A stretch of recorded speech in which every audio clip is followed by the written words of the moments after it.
it's very clear that things in gaming has changed. Yes, the gaming industry is not the same as it used to be in yesteryear. And it is not just affecting one particular platform, it's affecting everyone. And you might be asking, what has changed? Sony is okay, Nintendo is okay, it's only Xbox doing bad. Well, don't listen to me. Listen to PlayStation former CEO and listen to what he is saying has changed in the gaming industry. Appealing to a more limited members of the market, the variety is starting to fall out of the market because it costs so much to make a game these days. If a AAA game is going to cost $150 million to make, your risk tolerance, goes to zero about taking chances on new IP, new gameplay, new content.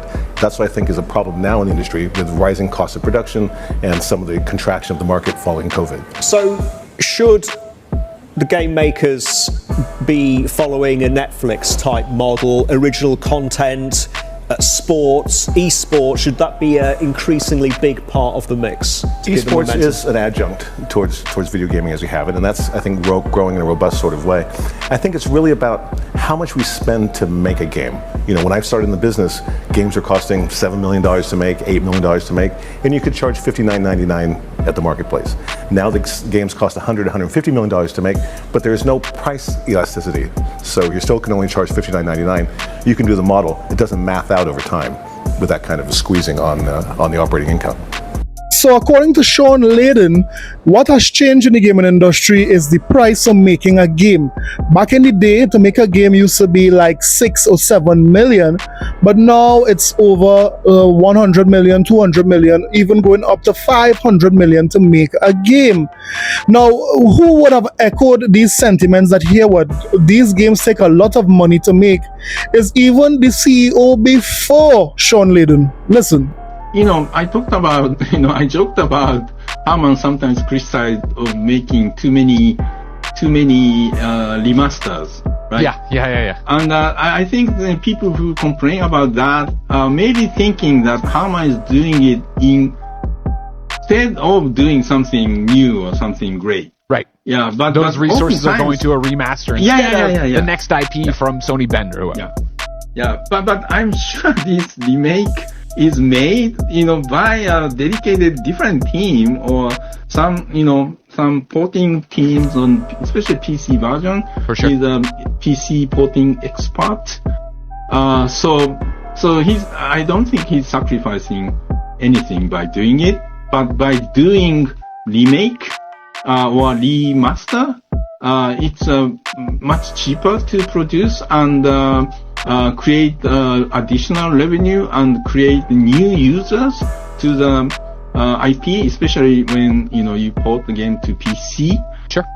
So that bringing revenues enough to keep investing in big titles like big single player games. It now cost so much, so they need additional income by doing remasters and porting to PC to be able to do that. So here we have Yoshida himself agreeing with Sean Layden that gaming or to produce a AAA game, it's very expensive today. That is why Sony would have come up with a strategy to release as many remasters and remakes as they can, so that can help offset whatever price they would need, or whatever money they would need to make a AAA exclusive for their audience. Hence the nickname Remaster Station. So yes, these guys' strategy is to make as many remasters for these ponies, only repackaging these older games for the PlayStation community to ingest.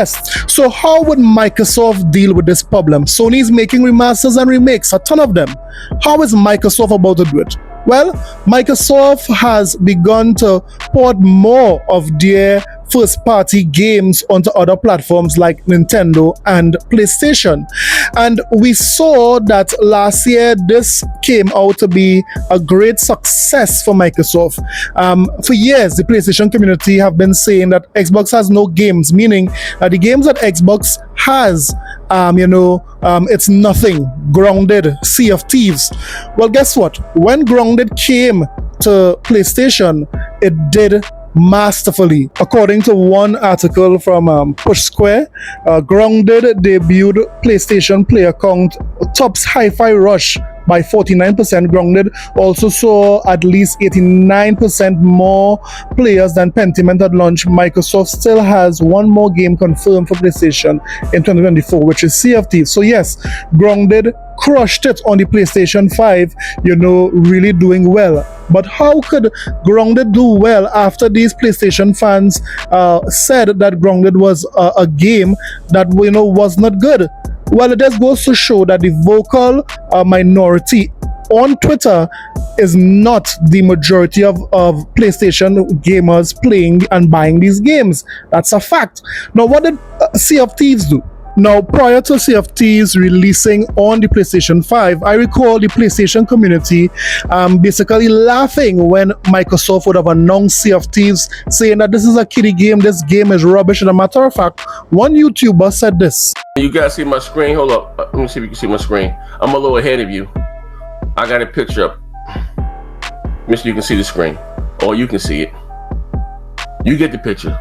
I got the world's most powerful console. Woo! Look at that! And look at this! I got the world's most powerful console. God damn it! Yes, he was very angry that Sea of Thieves did not look like God of War. He was calling it diabetic gaming. And he was basically saying that no one would have wanted Sea of Thieves on PlayStation. Well, it just so happened that Sea of Thieves did come to PlayStation. And how much did it do? What did it sell? Well, as you can see here, Sea of Thieves consistently topped the PlayStation Store, consistently topped the PlayStation charts. And it's not just the standard edition, but the Ultimate Edition. Yes, these ponies are so hungry. These ponies are so starving for good games that the same game that they call the diabetic gaming, they were buying it up in droves. So much so that Sea of Thieves would have sold over $1 million in just a few months on PlayStation. And then we had articles from IGN saying after Rare Sea of Thieves topped the PlayStation sales chart, what is next for Xbox multiplayer strategy or what have you? So this is the damage that Xbox game did on the PlayStation. So Microsoft's strategies seem to be working exactly what Sean Layden and Yoshida was talking about. The game prices getting higher and higher. It is working. They basically brought water to the desert. They basically brought food to the famished. Yes, Xbox is really killing it with their old titles on the PlayStation platform. And they are winning again because there are gamers who would have never experienced these Xbox games who are becoming more acquainted with these games, also gaining these titles popularity, utilizing the PlayStation fan base and the PlayStation, player base because they are starving. This was a very intelligent move here by Microsoft. Now, would they stop? Well, I have a story for you.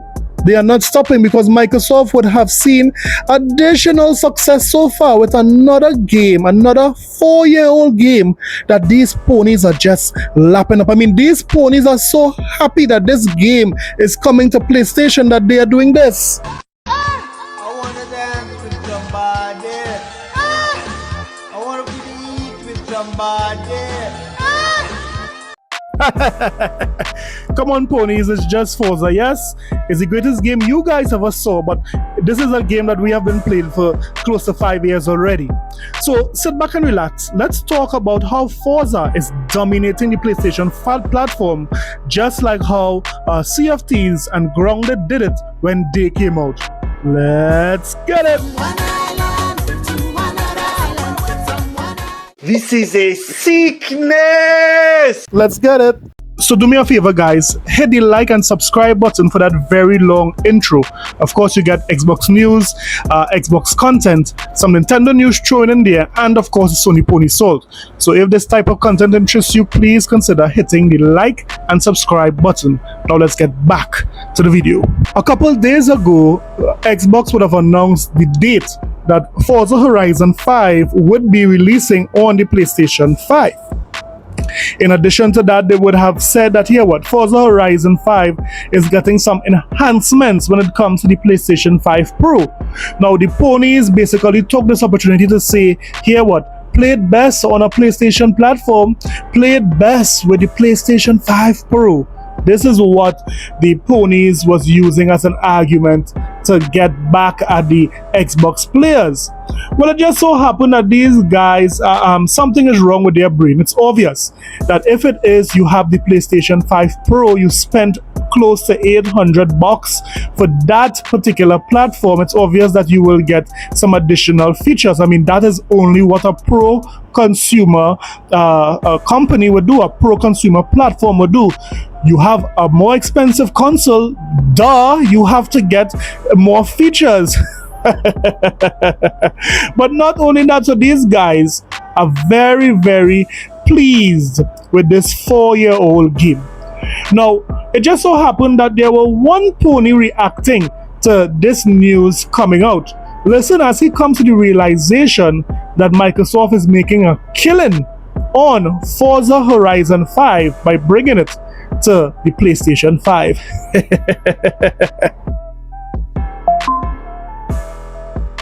Forza 5 release date confirmed. Yeah, we saw that. Apparently, people were saying that it was just on the store. They just checked the PlayStation 5 store and the date was just there. I haven't seen any announcement or anything for it, so I guess I don't know if they're going to announce it or if they're just going to put it out there casually, like, yep, here it is.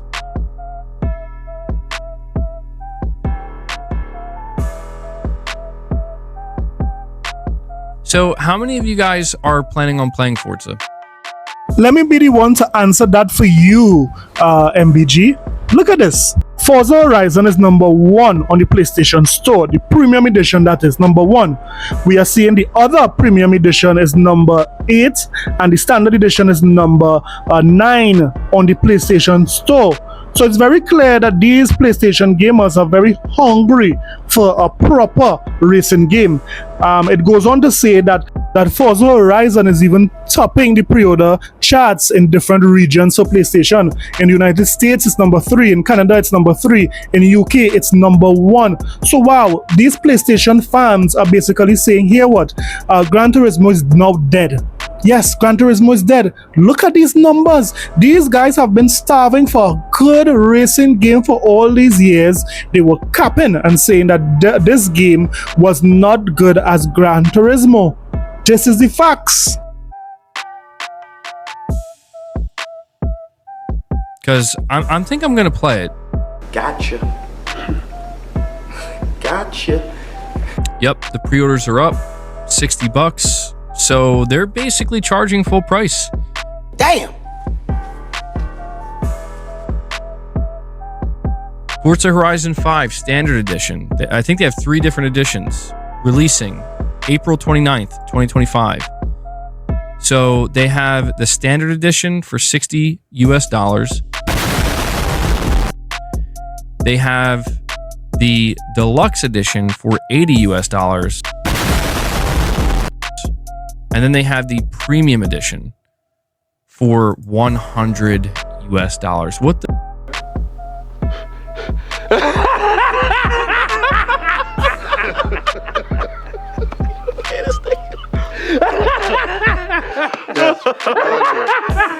What does the Deluxe Edition come with? All right, so here are all the different versions. Deluxe Edition. So if you buy the standard version of Forza, you just get Forza Horizon 5. That's it. If you buy the Deluxe Edition, you get the game and the Forza Horizon 5 Car Pass. If you buy the Premium Edition, you get the full game, the Car Pass, Forza Horizon 5 Hot Wheels, Forza Horizon 5 Rally Adventure, Forza Horizon 5 Welcome Pack, Forza Horizon 5 VIP membership, and early access beginning April 25th. Holy shit! Dude, Microsoft is being vicious. Honey, you've got a big storm coming. Vicious, bro. Oh my god. They're locking early access behind the $100 version. The economy is doing wonderfully. It's just going to be weird because it's not my...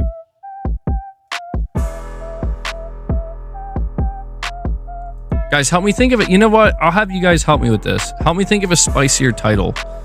I heard the Hot Wheels DLC is really good. Is this... Hold on. I got to ask you guys this. Did Microsoft do this with the Xbox version? Did they put, what is it, 4-day early access? Did they put that behind the $100 edition?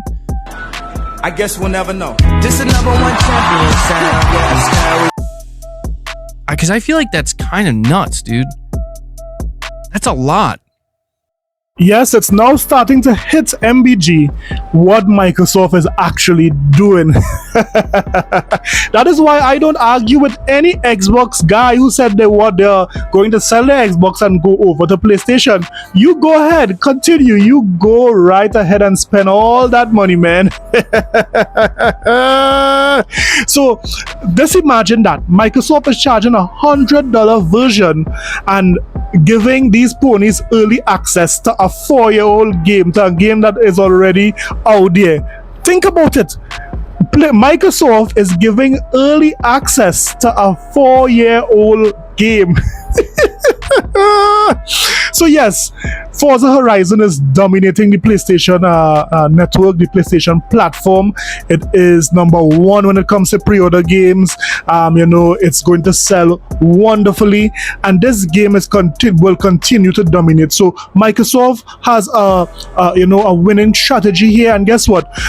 We really see, Xbox gamers really see how fortunate we are to have Game Pass and to have all these games at our fingertips for no upfront cost. That is a real something to think about.